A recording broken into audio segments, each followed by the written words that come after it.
ఈ సరస్వతి మాలాధరణ అంటే ఈ దీక్షకు సంబంధించి ఇంకా నియమాలు ఏమున్నాయండి? ఇక్కడే తెల్లది వస్త్రాలు. అందుకంటే ఆమె శ్వేతాంబర పరీధీనాం శ్వేతమాల్య విభూషితం మునిభిః సర్వై పూజితాం. సకల మునిజన గణాలు కూడా ఆమెను పూజించేవాళ్లే కాబట్టి శ్వేతాంబరం. ఆమెకు ఎప్పటికీ శ్వేతం తెల్ల వస్త్రాలు తప్ప ఇంకో ధరించదు. శ్వేతాంబర పరీధీనాం శ్వేతమాల్య విభూషితం. తెల్లై పుష్పాలంటే ఆమెకు చాలా ఇష్టం. లక్ష్మికేమో అర్ణవర్ణంచ పుష్పంతేయాన్ తదా వస్త్రంచ వృద్ధతే. లక్ష్మికి కావాల్సింది ఏమిటి అంటే అర్ణవర్ణమైనటువంటివి. మందారం, జాజి, సంపంగి ఇటువంటి లక్ష్మికి ఇష్టం. సరస్వతికి శ్వేతాంబరం, మల్లెలు, మొల్లలు ఇటువంటి ఆమెకి ఇష్టం. కమలాలు ఆమెకు చాలా ప్రీతి కాబట్టి తెల్ల వస్త్రం, ధవళ వస్త్రం. వస్త్రం భిక్షాపాత్ర అంటే ఏది పాత్ర అంటే స్టీల్ ప్లేటో లేకపోతే అది కాదు, మన జాకెట్ పీస్తోని కట్టుకున్నటువంటి ఒక జోలే. ఆ జోలలోనే ఆ భిక్షం ఎత్తుకోవాలి, అదే జోల్లో తినాలి, దాన్ని పిండి వేసుకోవాలి మళ్ళీ ఉదయానికి.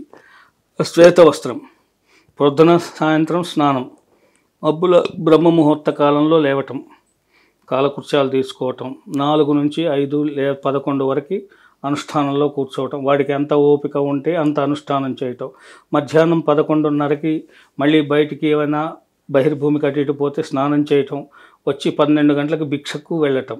ముందు అమ్మవారి భిక్ష తీసుకోవాలి. ఆమె హారతి అయిన తదుపరి అమ్మవారి భిక్ష ఉంటుంది. ఆ అమ్మవారికి నైవేద్యం పెట్టిన భిక్షనే అందరికీ తలా ఇంత జోలిలో వేస్తారు. అక్కడి నుంచి ప్రారంభం అవుతుంది.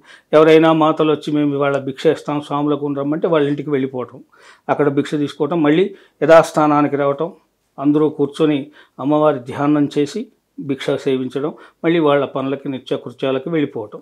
ఏ ఉద్యోగం చేసేవాడు ఉద్యోగానికి, కూలి పని చేసేవాడు కూలి పనికి, ఏదైనా వాళ్ళ వృత్తిలోకి వెళ్ళిపోవటం. మళ్ళీ ఇంకా ఇది ఇక్కడ చేసి నేను దండగా ఇన్ని నెలలు ఇక్కడ నేను తపస్సు చేశాను, ఇన్ని నెలలు అనుష్ఠానంలో కూర్చున్నాను, భిక్ష పెట్టుకొని తిన్నాను, అన్ని సుఖాలకు వదిలిపెట్టాను, అన్నిటికీ దూరంగా ఉన్నానని చెప్పి ఆ అమ్మవారి అభిషేకం చేసే ప్రాణగొట్టం ఉంటుంది.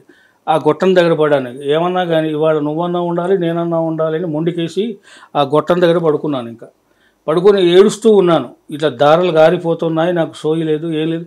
ఆ ఏడుపులో మగత నిద్రలో ఉన్నాను. ఎవరో నా శరీరం మీద ఇక్కడ అడుగుపెట్టి దాటిపోయినట్టు స్వప్నంలో గోచరమైంది. అంతే. అమ్మ అని లేచి కూర్చున్నాను. ఇంకా అక్కడి నుంచి వెళ్ళిపోయాను. అంతే. నేను ఒకటే అనుకున్నాను, నీ ముఖస్వరూపం కన్నా నీ పాదస్వరూప స్పర్శయ్యే నాకు గొప్ప. ఆనాడు రాముడి పాదం దాకి రాతి శిల నాతి అయినట్టు ఈనాడు ఈ మూర్ఖుడు జ్ఞాని అయినట్టే అమ్మ నీ పాదం దాకి అనుకుని అక్కడి నుంచి వెళ్ళాను. అలా సాధన శక్తిలో నాకు అనుభవాన్ని అనుగ్రహాన్ని ప్రసాదించింది ఆమె.